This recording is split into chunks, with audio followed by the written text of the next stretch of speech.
ఈ మధ్య మా వాడు ప్రతిరోజు రోజు మార్చి రోజన్నా వాకింగ్కి వెళ్తూ పావురాలు, చిన్న చిన్న కోయిల, చిలుకల్ని చూసి, కుక్కల్ని చూసి బాగా ఎంజాయ్ చేస్తున్నాడని మా ఆయన ఒకరోజు అంటే రీసెంట్గానే వచ్చి మనము రోడ్డు మీద వాడికి చూపించే చాలు కానీ జూ పార్క్ తీసుకెళ్ళామా అని అడిగాడు. అయితే ఫైనల్గా మేము జూ పార్క్కి వచ్చేసాం. లోపలికి వెళ్ళిన తర్వాత మా వాడు ప్రతి జంతువుని చూసి అబ్బా వావ్ అయ్యో అమ్మో అని ఎక్స్ప్రెషన్ ఇస్తుంటే నిజం చెప్పాలంటే మా వాడికంటే మా ఆయన ఇంకా ఎక్కువ ఎగ్జైట్ అయ్యింది అనుకోండి, అది వేరే విషయం. మొత్తం జూ అంతా బాబుని ఎత్తుకొని ప్రతి జంతువు గురించి చెప్తే ఇద్దరు ఇంకా ఫుల్ అడ్వెంచర్ మోడ్లుగా వెళ్ళిపోయినారు. ఇంకా నేనేమో వాళ్ళిద్దరిని చూస్తూ మంచిని ఎంజాయ్ చేస్తూ కొన్ని జంతువుల వీడియోలు తీయడమే మర్చిపోయా. కాబట్టి ఆ జంతువుల వీడియోలు ఎక్కడ అని అడగండి, అవి జూలో ఉన్నాయి కానీ నా కెమెరాలో మాత్రం లేవు.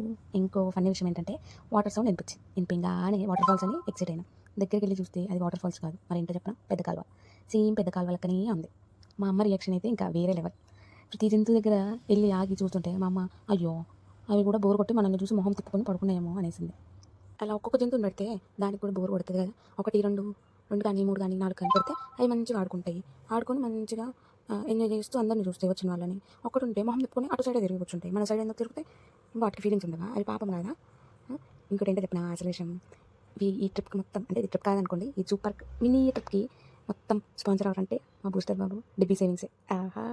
ఫైనల్గా నేను మా వాడు బూస్టర్ గాడు మా ఆయన మా అమ్మ మంచిగా ఎంజాయ్ చేసి, మా వాడైతే బూస్టర్ గాడు మొత్తం తిరిగి బాగా ఎంజాయ్ చేసి అలసిపోయి హాయిగా బచ్చున్నాడు మంచిగా. కొన్ని క్లిప్స్ మిస్ అయ్యాయి కానీ ఈ మెమరీస్ మాత్రం ఎప్పటికీ మిస్.